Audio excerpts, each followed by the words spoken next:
RJD में शामिल हुए शहाबुद्दीन की पत्नी और बेटा उसामा राष्ट्रीय अध्यक्ष लालू प्रसाद ने दिलाई सदस्यता। लंबे समय से राष्ट्रीय जनता दल से नाराज चल रहा सिवान के पूर्व सांसद दिवंगत मोहम्मद शहाबुद्दीन का परिवार आखिरकार लालू प्रसाद की शरण में पहुंच गया है। शहाबुद्दीन की पत्नी हिना शाह और उनके बेटे उसामा पूरे लाल लश्कर के साथ रविवार को राबड़ी आवास पहुंचे और आरजेडी की सदस्यता ग्रहण की। पार्टी के राष्ट्रीय अध्यक्ष लालू प्रसाद यादव और तेजस्वी यादव ने दोनों मां बेटे को पार्टी का पट्टा पहनाकर राजद की सदस्यता दिलाई। दरअसल सिवान के पूर्व सांसद बाहुबली मोहम्मद शहाबुद्दीन का परिवार लालू प्रसाद और आरजेडी से लंबे समय से नाराज चल रहा था। शहाबुद्दीन के निधन के बाद से ही उनकी पत्नी हिना शाह भी आरोप लगाती रही कि जिस आरजेडी के लिए उनके पति शहाबुद्दीन ने क्या कुछ किया, लेकिन उनका निधन होते ही पार्टी ने उनके परिवार को दरकिनार कर दिया। हाल ही में संपन्न हुए लोकसभा चुनाव में हिना शाह आरजेडी उम्मीदवार अवध बिहारी चौधरी के खिलाफ मैदान में उतरी थी। हालांकि दोनों को हार का सामना करना पड़ा था। अब शहाबुद्दीन के बेटे उसामा की राजनीतिक एंट्री की कवायद चल रही है।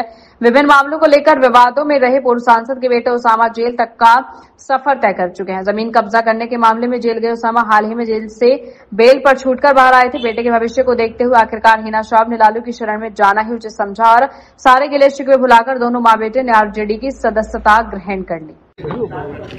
हिना शाह जो कि स्वर्गीय शहाबुद्दीन जी की धर्मपत्नी है और शहाबुद्दीन जी पार्टी के फाउंडर मेंबर तक रहे, लंबे अरसे तक विधायक सांसद रहे, पार्टी के बड़े नेता रहे और आज पुनः हिना साहब जी और उनके पुत्र भाई उसामा ने पार्टी सदस्यता ग्रहण किया है और राष्ट्रीय अध्यक्ष जी ने अपने नेतृत्व में दोनों लोगों को सदस्यता दिलाई गई है।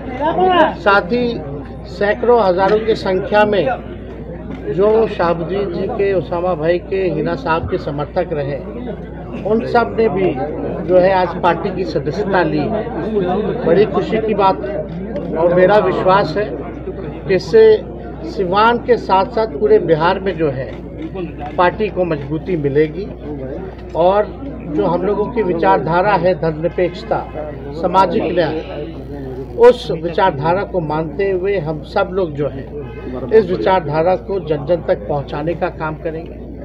जिस हिसाब से फिरका प्रस्त शक्तियां नीतीश जी के राज में आरएसएस बीजेपी को फलने फूलने दिया गया, जहां केवल अभी नफरत की बात की जा रही हो, उस दौर में बेहद जरूरी है कि हम सब लोग एकजुट होकर के सांप्रदायिक शक्तियों का सामना करें और जो उनका मंसूबा है कि भाई को भाई से लड़ाओ, नफरत फैलाओ, बांटने का काम ये लोग जो कर रहे हैं, इसके खिलाफ हम लोग मजबूती के साथ हम सब लोग एकजुट हों और बिहार में अमन, चैन, शांति का वातावरण रहे, साथ ही बिहार की तरक्की हो, बिहार के लोगों की तरक्की हो, इस दिशा में हम सब लोग काम करेंगे। जो असल मुद्दा है बेरोजगारी का है, गरीबी का है, महंगाई का है, पलायन का है, बिहार के विकास का है, लेकिन बीजेपी और मौजूदा एनडीए सरकार विकास की बात ना करके विनाश की बात करना चाहती है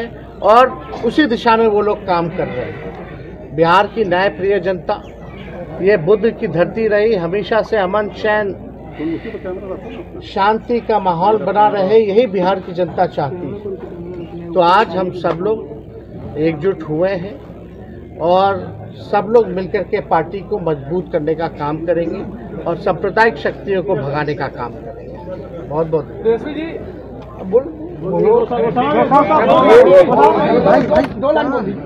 बोलो, ठीक है, अरे बोलो ना, ठीक तेजस्वी जी, हाँ, जिस तरह से गिरिराज सिंह ये कह रहे हैं सब जगह के मुसलमानों को थप्पड़, अरे छोड़िए ना भाई, आप कहे ना का बात लेकर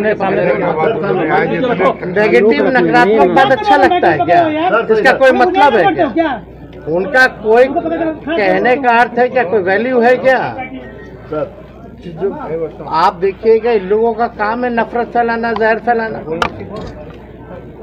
ये लोग भारी ठेकेदारी लोग बना हुआ है, तो इन लोगों के आने और जाने से कोई फर्क नहीं पड़ते। घर में तलवार रखी है, घर में करे की तलवार रखी है, त्रिशूल रखी है।